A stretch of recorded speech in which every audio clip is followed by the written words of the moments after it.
School में बच्चों को क्या क्लासेस क्लासेस क्यों चाहिए तुमको? अरे नहीं साहब, वो होती है ना गर्मी की। गर्मी की छुट्टी? हाँ हाँ, छुट्टी चाहिए 2 दिन की। अरे तो इतना घुमा कर क्यों बोल रही हो? सीधे सीधे बोलो ना। वैसे क्यों चाहिए तुमको छुट्टी?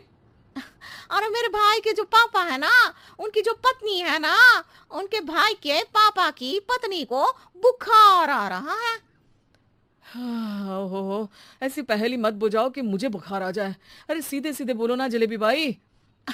अरे देखो, मेरे भाई के पापा, मेरे पापा, उनकी पत्नी यानी मेरी माँ के भाई यानी मेरे मामा के पापा यानी मेरे नाना, और मेरे नाना की पत्नी यानी मेरी नानी को ना बुखार आ रहा है साहेब। अरे जलेबी भाई, तुम 2 नहीं 10 दिन की छुट्टी ले लो। बस अगली बार से ना ऐसी छुट्टी मांगना हो तो अनुराधा से मांगना, मुझसे नहीं। ठीक है। एक और बात साहेब। एक और बात सुनी तो मुझे पागल खाने जाना पड़ेगा। अरे पागल खाने क्यों जाओगी आप? अरे चावल ही खा लो। अरे जलेबी भाई, दिमाग का ढोकला मत बनाओ, जाओ यहाँ से प्लीज। वर्मा जी जलेबी बाई की घूमी बातों से जान बचाने के लिए उसे लंबी छुट्टी दे देते हैं और अनुराधा को बताते हैं। अरे आज तो उसने मेरे दिमाग के तार ही उलझा दिए। कितना घुमा घुमा के बात करती है जलेबी बाई। अरे तुम कहो तो मैं तुम्हारा हाथ बंटवा दूंगा घर के काम में, लेकिन जलेबी बाई को तो और झेल नहीं सकता मैं भाई। अरे शांत हो जाओ, मैं संभाल लिया करूंगी उसे। लोड मत लो आप उसका। हाँ हाँ, तुम संभाल लेना उसको, वरना मुझे नहीं संभाल पाओगी। मुझे आगरा के पागल खाने में ही भर्ती होना पड़ेगा।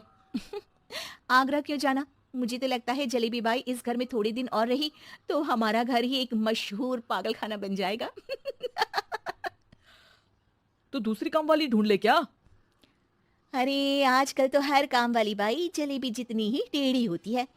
निकालेंगे नहीं, सिखा लेंगे उसको हम। लंबी छुट्टी के बाद जलेबी बाई घर आती है। अरे आ गई जलेबी बाई, नानी कैसी है तुम्हारी? और वो जो 2 के पहले आता है और जो 0 के बाद आता है। अब एक?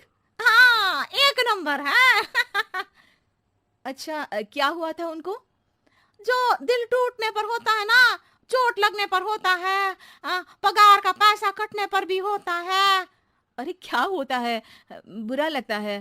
अरे जो सर में होता है, पेट में होता है, और जिसे सही करने के लिए ना आदमी को डॉक्टर के पास ही जाना पड़ता है। दर्द? हाँ, दर्द हुआ था उनका हाथ पैर में। अच्छा बस, मेरे दिमाग में दर्द होने लगा तुम्हारी जलेबी जैसी बातें सुनकर। एक काम करो, ऊपर गेहूं की पोटली रखी है, तुम जल्दी से लेकर आओ, आज आटा पिसवाना है। जलेबी बाई भागकर छत पर जाती है और गेहूं की पोटली उठाने की कोशिश करती है, मगर वजन ज्यादा होने की वजह से उससे बोरी उठती नहीं। वो सोचती है कि पोटली जल्दी पहुंचानी है। बस जलेबी बाई के टेढ़े दिमाग में एक टेढ़ी तरकीब आती है। वो पोटली को छत पे घिसकर उसे बालकनी तक ले जाती है और छत से भीतर बरामदे में बोरी फेंक देती है। लो जी लो, हो गया जल्दी जल्दी काम।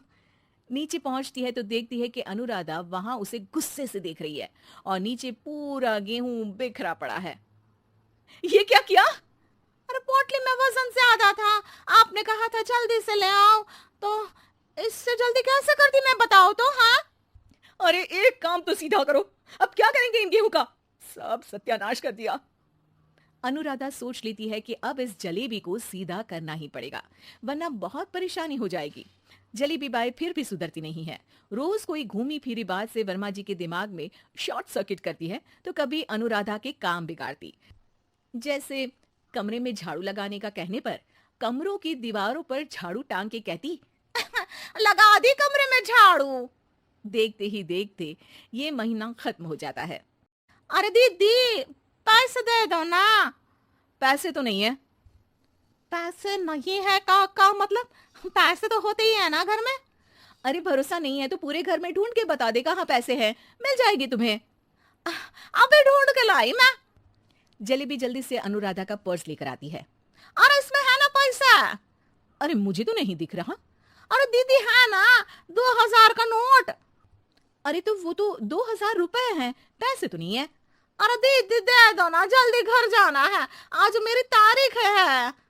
अरे पक्का आज तेरी तारीख है? हाँ दीदी, आज मेरी तारीख है, आज ही तो पगार लेती हूँ ना मैं।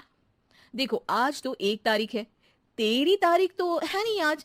अरे दीदी दे दो ना, घुमा क्यों रही हो इतना? अच्छा, कितनी पगार है तुम्हारी? 5,000 आप ही ने तो तय की थी। 5 मतलब जो 4 के बाद आता है और 4 के पहले। हाँ हाँ दीदी। 5 वही जो 3 में 2 जोड़ के होता है। अरे हाँ दीदी हाँ। 5 वही ना जो 10 में से 5 घटाने पर होता है। अरे दीदी मैं समझ गई, अब आपको कभी नहीं घुमाऊंगी। प्लीज जल्दी से पैसे दे दो ना, सारी। और अब ना ये जलेबी बिल्कुल सीधी हो जाएगी कसम से। जलेबी बाई की अकल ठिकाने आ जाती है। अनुराधा जलेबी को पैसे दे देती है और कहती है, अब अगर तुमने हमें घुमाया ना तो तुमको कहीं दूर घूमने भेज देंगे, जहां से तुम घूमने के बाद कभी वापस ही नहीं आ पाओगी। समझ गई?